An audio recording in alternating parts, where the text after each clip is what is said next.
Bem, na aula de hoje nós vamos estudar algumas confusões da língua culta. Algumas expressões causam certas dúvidas, como por exemplo as expressões onde e aonde. Quando devo utilizar onde e quando devo utilizar aonde. Bom, a expressão aonde indica a ideia de movimento. Por exemplo, aonde você vai? A gente percebe que o verbo vai, nessa expressão, pede a preposição a. Quem vai, vai a. Se o verbo pedir a preposição a gente já sabe. Devo utilizar, então, a palavra aonde e não a palavra onde. Um outro exemplo. Aonde querem chegar com essas atitudes? O verbo chegar também pede a preposição a. Quem chega, chega a. Então, devemos utilizar aonde e não onde. Um outro exemplo ainda. Aonde devo dirigir-me para obter esclarecimentos? O verbo principal dirigir também pede a preposição a ou a preposição para. Quem se dirige, dirige-se a ou dirige-se para.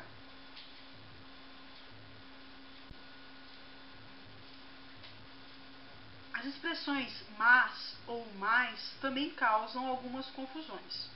Vamos esclarecer então o uso dessas expressões. A expressão mas é uma conjunção adversativa, equivale a porém, contudo, entretanto, entre outras expressões aí de valor adversativo. Por exemplo, tentou, mas não conseguiu. A gente percebe aí que a segunda oração expressa uma ideia contrária à primeira expressão.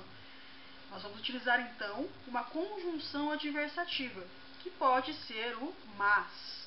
Eu posso também substituir o mas nessa expressão pelo porém ou pelo contudo. Por exemplo, tentou, contudo não conseguiu.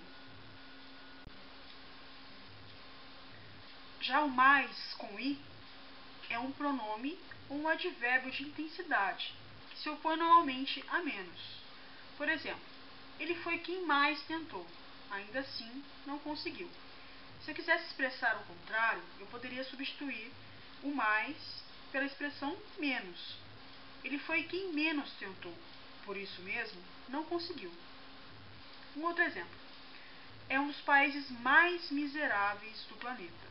O contrário seria, é um dos países menos miseráveis do planeta. Outras expressões que causam dúvida são as expressões mal com L e mal com U. Quando devo utilizar uma e quando devo utilizar outra. Mal grafado com L é um advérbio que se opõe a bem. Por exemplo, era previsível que ele se comportaria mal. O contrário seria, era previsível que ele se comportaria bem. Se eu conseguir fazer essa troca, mal por bem, isso quer dizer que o mal vai ser grafado com L. Um outro exemplo. Era evidente que ele estava mal intencionado, porque suas opiniões haviam repercutido mal na reunião anterior. Nós temos aí dois exemplos, ao mesmo tempo, das expressões mal. Nesse primeiro uso, mal intencionado, eu percebo que o contrário seria bem intencionado. E na segunda expressão, repercutido mal, o contrário seria repercutido bem. Portanto, eu posso colocar aí tranquilamente o mal com L, sem dúvida nenhuma. Mal grafado com L também pode ser um substantivo, que vai designar então um conceito moral. Neste caso também, o mal se opõe a bem. Por exemplo, o mal não compensa. O contrário seria, o bem não compensa. Mal grafado com L também pode ser aí uma conjunção, que neste caso vai indicar tempo. Por exemplo, mal você chegou, ele saiu.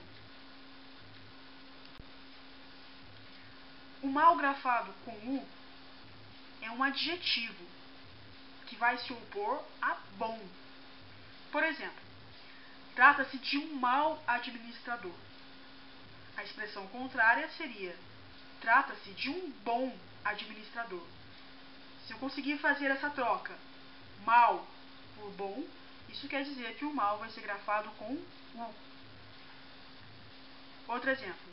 Ele tem um coração mau. O contrário é, ele tem um coração bom. Consegui fazer a troca tranquilamente.